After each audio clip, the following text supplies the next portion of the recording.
think that's normally the point of hanging, is to snap the neck, but I I don't know. know, but some people dangle there and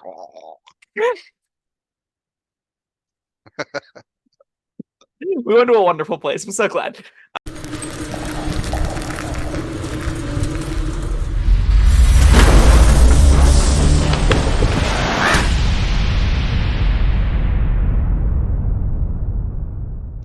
hello, friends. Robert Bevan here, author of the Caverns Creatures series of comedy, fantasy novels, and short stories. With me is Sam West, and today we're talking about this. No, today is what is it, Sam? Haha, Warlock Wednesday. Good Warlock catch. Wednesday. Almost had a slightly different intro. Yes, this is this is me running on autopilot. Um, all right, yes, it's a Warlock Wednesday again, and we will be covering the Warlock subclass, the otherworldly patron, the Undead. Yup. Which, not to be confused with The Undying, which was released in the Sword Coast Adventurers Guide. That's how you know it's trash. This one was released in Van Richten's Guide to Ravenloft, which is a cool little book that's got Call of the Spirits, it's got Undead Warlock. It's got some cool, like, variant heritages for if you had, like, Born of a Hag and, you're cursed by a devil or whatever. This is, in my mind, the apology for the Undying, where they're like, wow, we really screwed that up. Sorry, guys. Here's a real option that involves undeath and worshipping liches and that kind of stuff. And I think it sticks to landing pretty well. I think this is a really cool little subclass. Yeah, but I mean, they have updated subclasses in the past, right? Not really. No, I thought.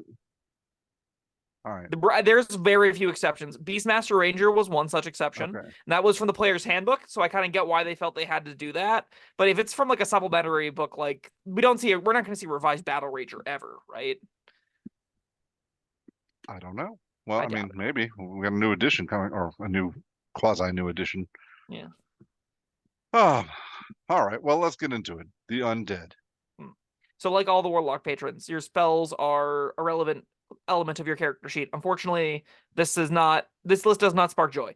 But there are other elements of it that do spark joy, so it's okay, we'll get through it. So your first level options you get that you could learn are False Life and Bane. I'm a little higher Neither on Bane than you are, but Yeah, but what if you had to cast Bane using a third level slot? How do you feel about that then? not amazing. What about a fifth level slot? Just no, Bane does not upcast, correct? If it doesn't, would target more creatures. Yeah, you can target more creatures if you really want to upcast it. Oh, So it well technically then, upcasts. if you have the number of enemies there, then I don't feel horrible about it.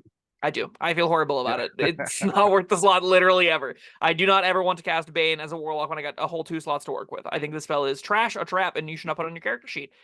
Literally ever. Yeah. But that's, I guess technically it upscales, so if you really love Bane, you could do that here.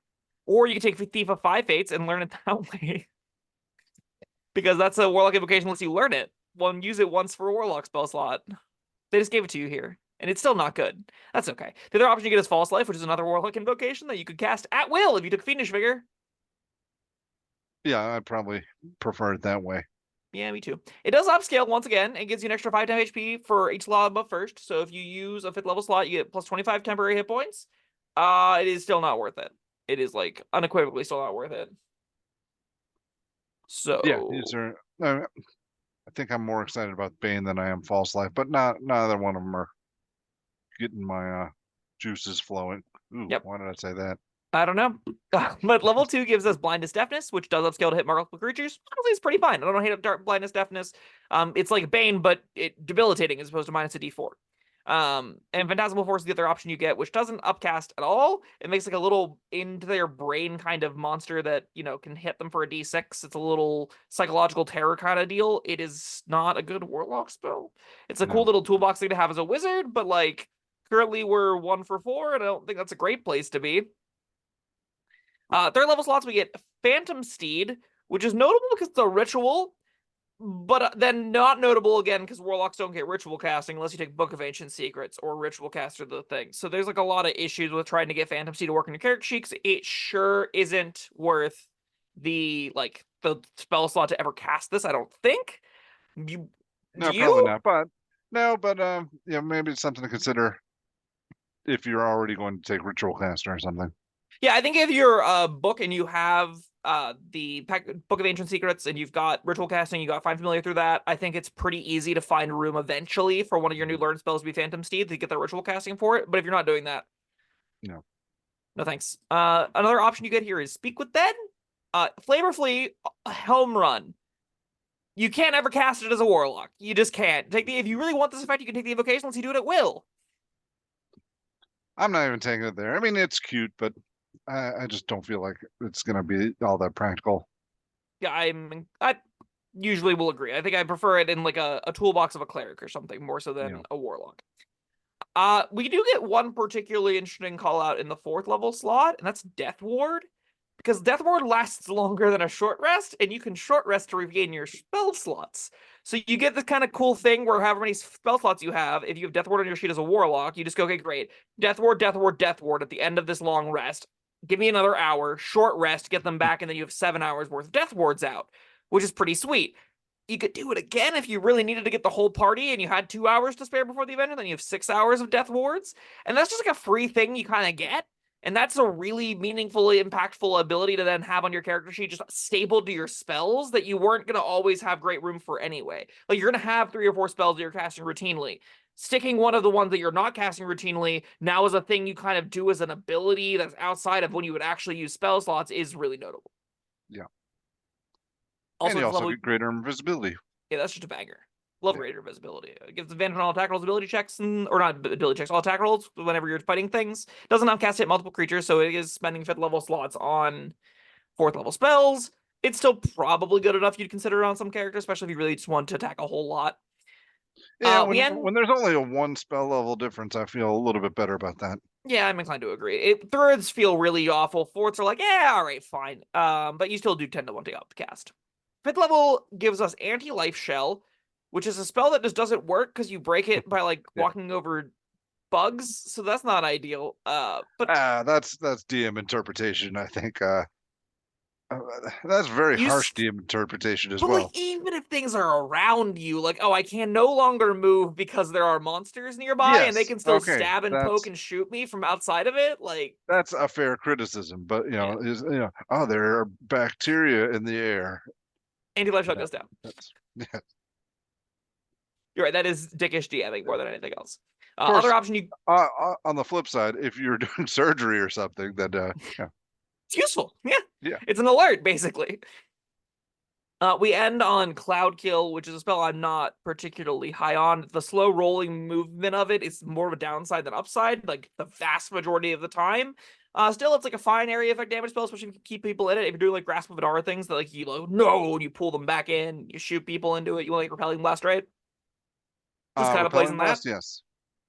It can, but isn't this the one that it just moves away from you, so you gotta like run around it to position yourself and to make it go where you want? Yeah, 10 feet away from you at the start of each of his turns. So like you can if you can go fast, like get it to reposition by moving around it, which is a neat little element of it. Most of the time it's just gonna be like you're happy with where you are, you put a rolling Cloud Kill down and it just sails away from you until it's over. This is a lot better if you have Phantom Steed and you can go that fast. That'd be really funny. I'm actually all here for that. The Cloud Kill Phantom Steed character, if you're just like, get a Cloud Kill down, zip around to the other side, zip around to the other side, just keep that little area. Sounds very fun. Overall, though, this list is more duds than hits. Death Ward is a neat, interesting option, and I think Phantom Steed has some applications. Greater Invisibility isn't the end of the world, and Blindness Deafness is castable, but none of these got me like super, super excited, which means we need good features. Fortunately, we've got some of those. We start with Form of Dread, which sounds metal, and in ages of old, it would have been like, you have advantage on being frightened, and you're scarier, and that's all you would get. But now we get real features. This one says, at first level, you manifest an aspect of your patron's dreadful power as a bonus action. Good start. Use Transform for 1 minute. You gain the following benefits while transformed. You get temporary hit points equal to D10 plus your Warlock level. Yeah, sure. Once during each of your turns, whenever you hit a creature with an attack, you can force it to make a Wisdom saving throw, and if the saving throw fails, it's frightened of you until the end of your next turn. Notably, there's no action cost to that whatsoever. If you're just making attack rolls, you can do this, which is pretty sweet. Additionally, it says you're immune to the frightened condition. You can transform a number of times, you get a proficiency bonus, gain the ball back when you finish a long rest. The appearance of your form of draft reflects some aspect of your patron. For example, your form could be Shroud of Shadows, Crown of Robes, Lich Patron, your body might localist, whatever. You get a bunch of flavor stuff there. It's fun. Make it look how you want. But the base of it is you are immune to frightened, you get some temporary hit points, and whenever you hit things, you can scare them. That's kind of cool. Yes, I like that a lot. I've got this relationship with the frightened condition. I love imposing it. I like the idea of being immune to it, though it doesn't come up that often for me. And all right, the D10 plus Warlock level temporary hit points. That makes false life a lot less palatable as Yeah, a it sure does. expanded spell. I mean, like, But I I like could see having it. I can see play patterns, right, where you like set up a false life from either Fiendish Figure or taking it, and then you go into a fight, and then mid-fight the HP is gone. That's when you activate Form of Red Dread and sort of get a refresh. But I still kind of want my Form of Dread on the whole fight for the extra frightened condition, so that doesn't really end up working out. But it is like a thing you're technically allowed to do, even if it's kind of inefficient. Most of the time, though, I think you're just going to rely on this to be your big bastion of hit points, and that's pretty sweet. I love that this works with all of your attack rolls, so whether it be Eldritch Blast or multi-attacking, if you can beat the sword Undead Warlock, where you're like a Death Knight, basically, running around with temporary hit points for death, and then you got a great sword, you're cleaving people, and you're cleaving them so good they're scared to shit. That's awesome. I love that. That's metal is, and you can do that with Eldritch Blast too if you'd rather. Do you want to be like this That's specter what I in was the gonna say. background, like You don't have. wailing into There's things? nothing that says melee. There's nothing that says weapon. Mm-hmm. Attack. Yeah. It works great on both of the two archetypes, so that's like A+ from me. Great effect. Great, cool little ability. Doesn't need extra damage. Got a cool condition attached to it. It's a condition you can regularly use. You get enough uses of it. Those uses scale with the game. Big fan. Yep. 6th level gives us Grave Touched. So at 6th level, your patron's power have your patron's power have a profound effect on your body and magic. You don't need to eat, drink, or breathe. In addition, once during each of your turns, when you hit a creature with an attack and roll damage against the creature, you can replace the damage type with necrotic. While you are using your Form of Dread, you can roll 1 additional damage die when you determine the necrotic damage the target takes. This does silly things to Eldritch Blast, because it doubles the dice rolled, which is hilarious while you're in Form of Dread. Yeah. It's worse with the Greatsword, because you're only adding an extra d6, as opposed to an extra, like, 2d6 or d10, or if you're using d12 weapons and stuff like that. But this does give you kind of interesting real option to go, I'm going to actually take the d12 two-handed weapon whenever I'm playing my, Death Knight character, just because I want to add an extra d12 to my hit. Thank you very much. This option obviously is going to scale better on the Eldritch Blasters because they get more attacks than the Blade Locks do, but it's still it's cool not on once both. per attack. It's once per turn. Oh, I'm sorry. Good call. It does say once during each of your turns. Yeah. That entire line of text just rolled through my brain and vanished as I read it. I mean, it's a huge difference for It is a huge blaster, difference. but Yeah. I'm still okay with it. Actually, 10 damage round is entirely fine. Yeah. And if you ever get hanged, then you can just dangle from the rope, pretend you're dead, and wait for them to go away. True. Unless they tie the kind of rope, the knot that snaps your neck, then. That's normally I think that's normally the point of hanging, is to snap the neck, but I don't know. I know, but some people dangle there and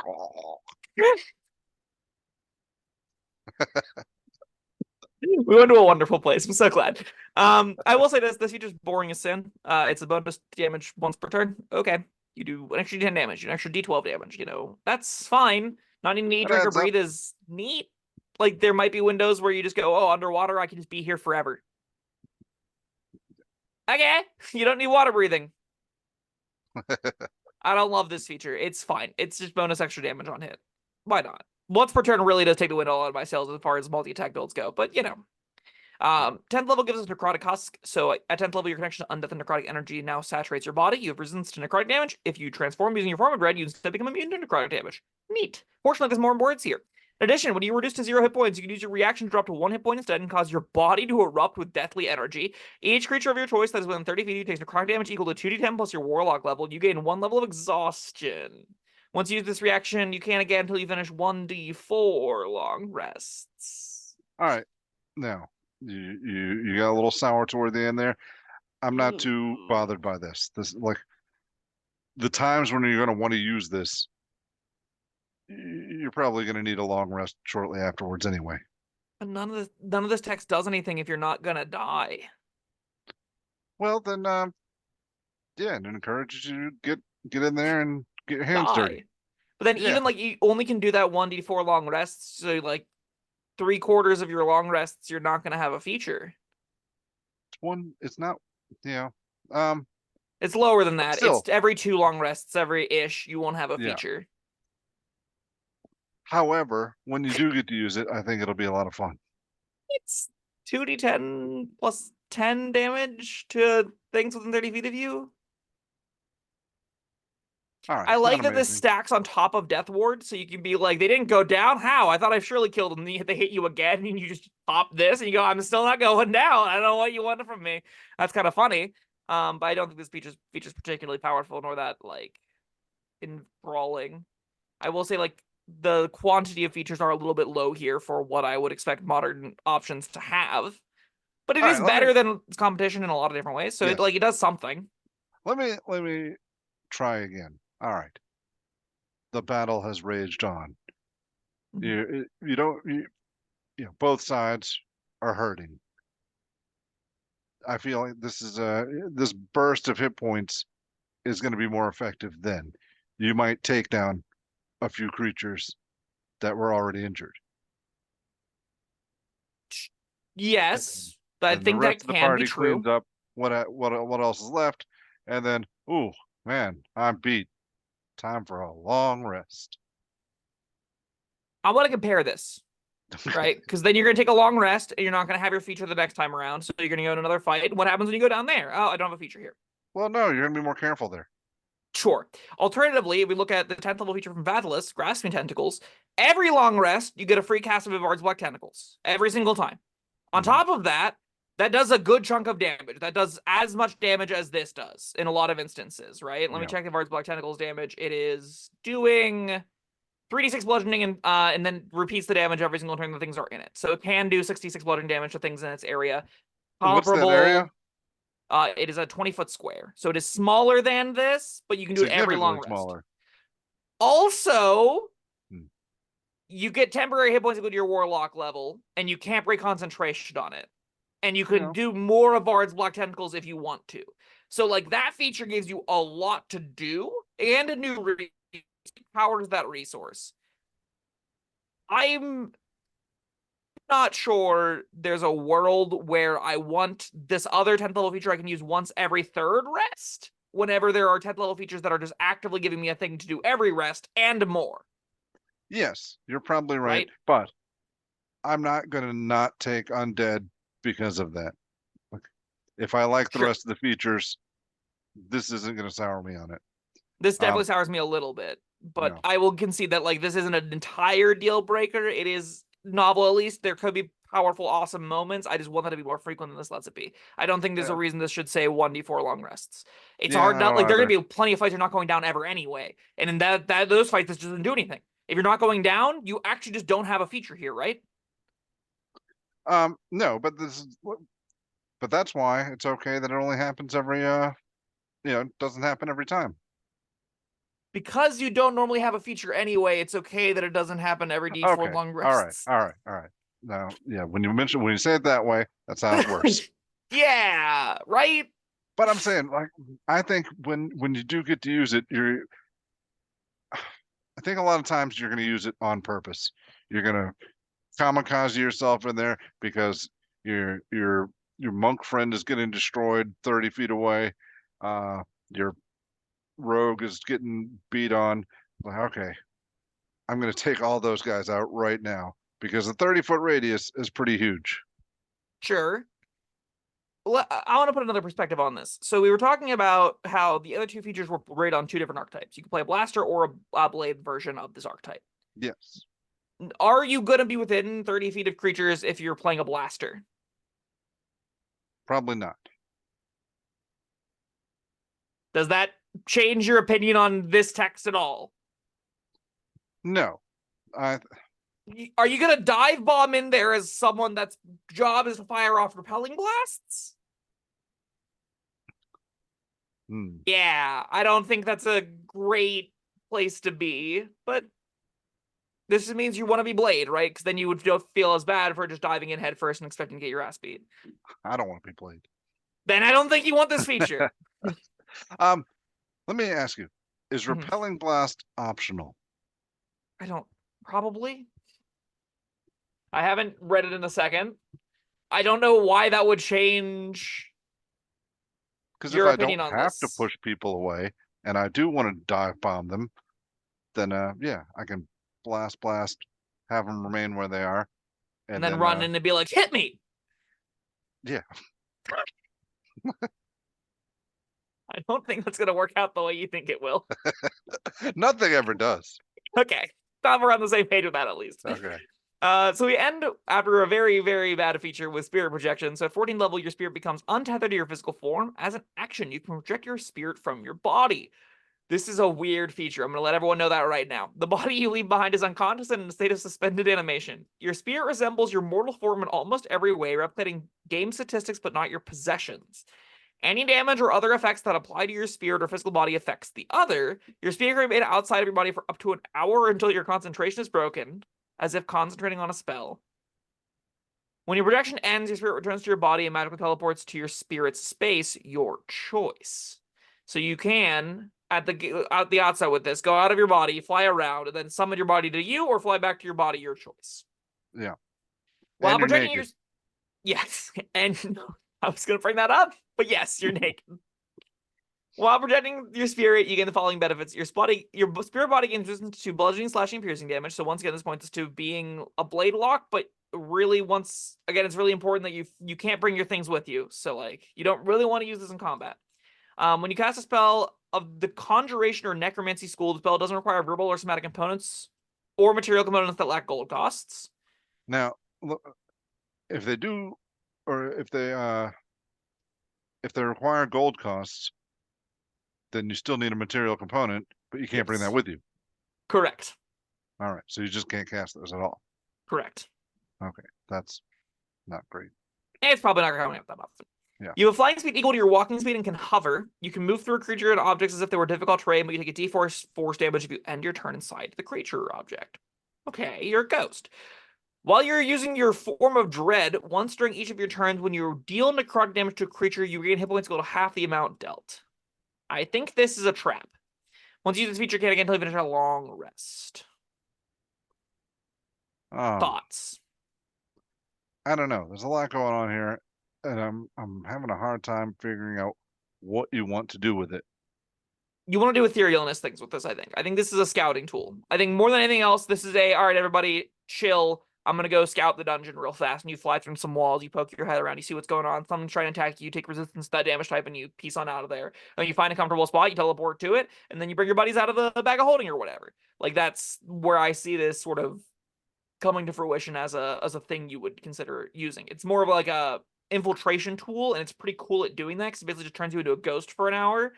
But you're probably not gonna use it for the whole hour duration a lot of the time. I view this as like a hybrid etherealness versus like pass wall, and that's kind of neat. I mean, that's kind of novel. You're not invisible, right? No. No. Ugh, I don't know. This yeah, man. I like etherealness in theory, but just the spell etherealness is so much simpler than this, and it gets the job done. Don't think that's true because it uses a weird other plane of existence. I think I'll take this one over etherealness every time as far as simplicity goes. I will say, like, this is just like you. The gist of this is for an hour you walk through walls, can fly, and that's the vast majority of the meaningful text. Like, you could ignore 95% of the other text here and have a general understanding of what this does. Is you're a ghost for an hour. You fly through walls, and whenever you want to end this, you either bring your body to you or you go back to your body. Yeah. I don't know. I'm not excited about that. It's neat. It's useful. It Yeah. does something. This is a proactive tool as opposed to Necrotic Husk.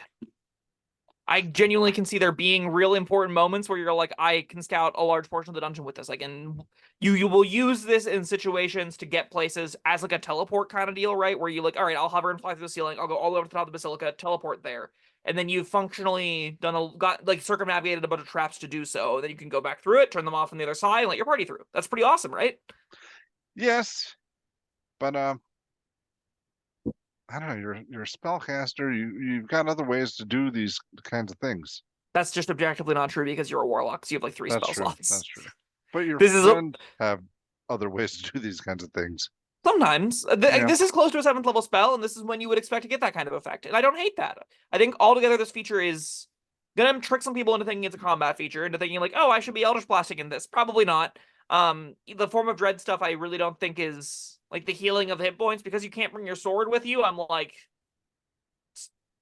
there are ones of characters that want to be melee Eldritch Blasters, so no thanks. But it is nice that if you are an Eldritch Blaster, you can use Form of Dread sort of as like a defensive tool in some bigger fights.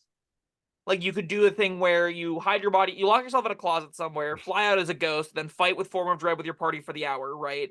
You not having the ability to concentrate on things during that time, though, is where it sours me a little bit more for the combat applications, right? Because then I don't have my summons up, then I don't have my, my summon shadow spawn, which is like the bread and butter combo with this, because you like to frighten things with the Form of Dread, and the things you can summon the ones that get the empowerment from fears. Right. Like that's a really cute, really easy combo that this archetype really loves, but like you don't want to have to not concentrate on that for resistance to bludgeoning, slashing, and piercing damage, and a small heal. Yes, that's I mean, I think that's where I get less excited about it. It gives you these little things that you could be doing in combat, but you're never going to want to do that. Yeah, they're just not worth doing compared to other things. So yeah, I think if you essentially etherealness. Yeah, I think that's how you should conceptualize this. This isn't a combat tool. This is an area of a dungeon crawling exploration kind of tool. This is a out of combat navigating the world in three-dimensional space in some cool, interesting ways for an hour kind of effect. Yeah. Not something that's like, we're going to the big bad, I want to make sure I got my spirit projection for it. Yeah, for that, I've got my necrotic husk. You sure do. All put together, this is, believe it or not, despite the fact that I don't think I've talked kindly about most of it, this is a world of difference over the undead. Like, I'm sorry, the undying. Yes. This is like a real subclass, which is really, really low bar. Like, this has features. We'll talk about the undying next week, but like, this is entirely reasonable. I think Form of Dread carries the vast majority of the subclass, obviously. Like, the hit on fear is pretty sweet, and Grave Touch upgrades it just enough that you're doing a little bit more damage. I really think Grave Touch could have been baked into the first level feature as far as getting that extra D10 damage as like an expansion thing, right? Like down the road, then give you a real 6th level feature that gives you out of combat things to do instead. As is now, though, you're going to use most of these and be pretty happy with it. I am really bummed out that you don't get a 10th level feature. That is, I mean, that you get a very weak 10th level feature, I will say. It's not a non-feature. It's just very, very very weak. Fun 10th level feature. We had a video about Orcish Fury, I think it was. The one with whenever you go down, you can instead roar and get a free attack in. And that's cool fantasy, but you would agree with me that it's hot trash. I think this is close to that. Yeah, I mean, you're probably right. But the way I'm envisioning it, I think it could have some big, splashy, cinematic, save the day moments. Yeah. Or you get dropped whenever you're 40 feet away from everyone else and you explode and no one goes, what happened to him? I don't care. Anyway, and they keep going on with the fight. Yeah. That could be the case as well. Yeah. Overall, I'm going to give this a solid middle of the road C. I don't think Form of Dread carries it a lot higher than that. The spell list is truly awful, but there, like we briefly alluded to it, and we probably should have worked down a little bit more what you could do with Summon Shadow Spawn specifically, but I would just recommend check out that spell. There's a lot of cool synergy that overlaps. Things that care about fear work bread and butter with this. This is basically I want to build a fear character. You go with Undead with some number of levels, and you'll have a great time. Yeah, this I'm pretty happy with it. I'm gonna go a little bit higher and give it a C+. I think the Form of Dread, you're gonna have a lot of fun with. Grave Touch, some people are gonna value that more than others. I don't know if even I am gonna stick to it all the way for Necrotic Husk, but if I get there, I'll have fun with it. I might multi-class out. I don't know.